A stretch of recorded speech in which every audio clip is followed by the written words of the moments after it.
Shooters remain the most popular genre on the market, and even in a year like 2017, which has seen the slow popularization of RPGs and open-world action adventures, as well as many long-anticipated shooters underwhelming players, we managed to get multiple superlative entries in the genre that'll be talked about for years to come.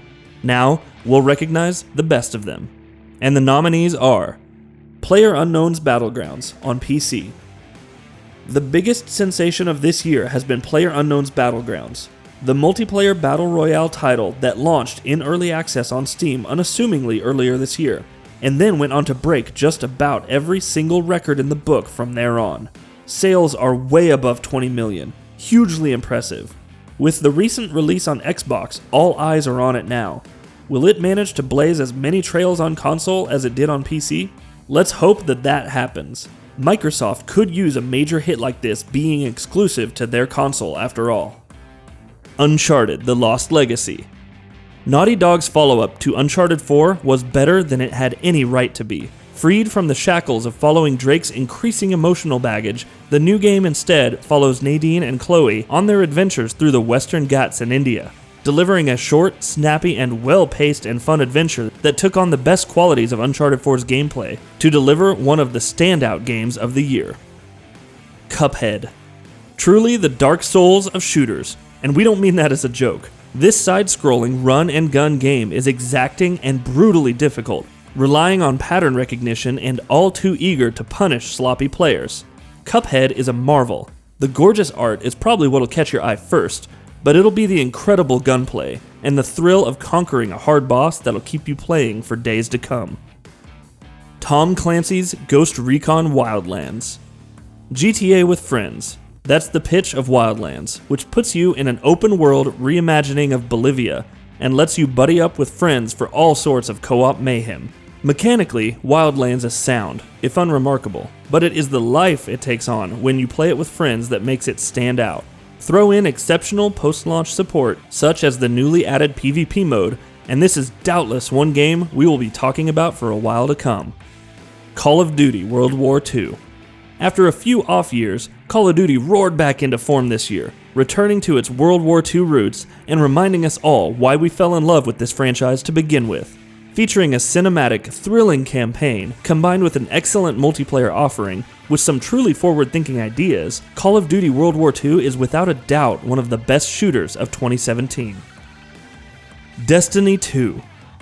Bungie's follow-up to their troubled, shared world shooter is flawed, but its flaws only grate more because of how sound the core offering is. Destiny 2 retains the fun gameplay and addictive systemization of the original game, while also removing a lot of the fluff that plagued the original, and layering on an actual meaningful campaign. It still has a way to go, and Bungie has recently announced updates to the game to fix it and make it more compelling for series veterans, but that only cements our love for the game even more. Wolfenstein 2: The New Colossus.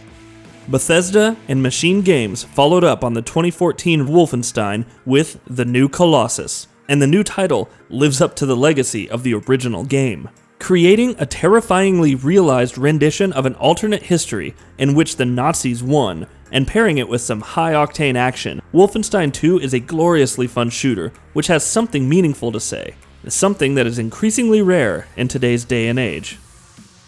Splatoon 2.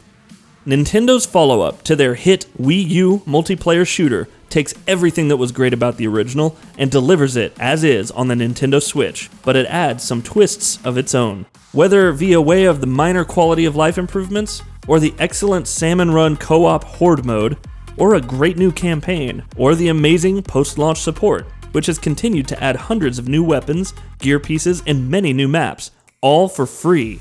Splatoon 2 is a compelling, addictive shooter that remains one of the definitive experiences on the Nintendo Switch.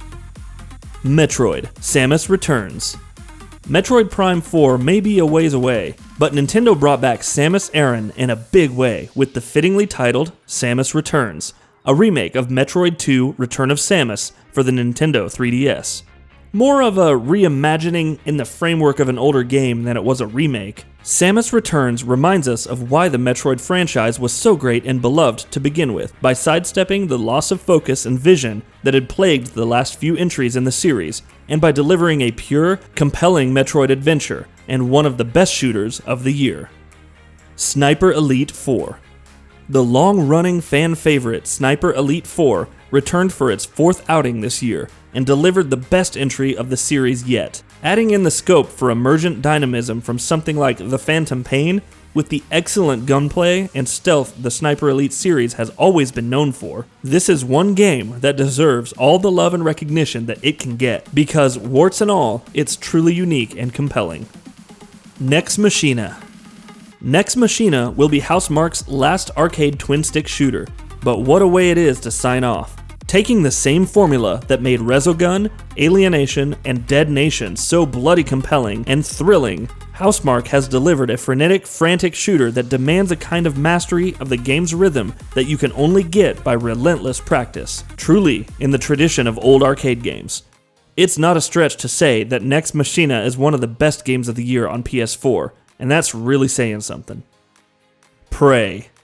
Arcane Studios' incredible reboot of the Prey IP delivers a haunting, immersive sim of the kind that we have not seen in over a decade. Prey is a game with an amazing atmosphere, incredible combat, and oodles of depth and emergence, so that no two players will ever have the same experience. It is Arcane's masterpiece. Resident Evil 7. Capcom revived the Resident Evil franchise in a big way with Resident Evil 7. Ditching the third-person viewpoint that the series has held and indeed helped popularize for a first-person one, returned to the kind of thrills and horror that made the series so beloved to begin with. Resident Evil 7 delivered psychological horror and gory action in equal measure, and became one of the best games ever in a series that's known for having some of the greatest titles of all time. Day of Infamy. Before Call of Duty World War II brought World War II shooters back into the mainstream, New World Interactive had already delivered Day of Infamy, a fantastic multiplayer World War II shooter that challenges players by taking away their HUD, crosshairs, and in many cases even respawns. How you do and survive in Day of Infamy will come down to how well you play, and how well your team's coordinated. It's really different in a sea of increasingly homogenized shooters. Get Even. Get Even is a hugely flawed game. There's just no getting around that. And yet, for all that, there is also no getting around how good it manages to be. Whether it's because of its tense horror or incredible atmosphere, or the highly frantic combat situations that players get put into, Get Even is an unpolished gem that we really hope gets a follow-up so it can tap into its full potential. Doom on Nintendo Switch. Doom gets nominated for this category for the second year straight, thanks to the Nintendo Switch port, which is a technical marvel. To get Doom running on a 6.2-inch tablet is in and of itself a feat, but to have that compelling, fast-paced action with labyrinth level design that made us all fall in love with Doom last year to begin with, and pairing it with an instant pick-up-and-play nature of the Switch, elevates the experience beyond whatever knocks the degraded graphics have given it. And as for the winner, Prey. Think of Prey as the Breath of the Wild of shooters. It's emergent, dynamic, and reactive to the player and their actions. If you can think it, chances are you can do it. This potent gameplay formula, mixed with a haunting atmosphere that's almost second to none, a stunning art style, and a minimalist story that will actively make you uncomfortable, makes Prey the standout shooter of 2017. And that'll be about it for this one. If you guys like what we're doing at GamingBolt, please consider subscribing to our channel, and I'll see you guys on the next video.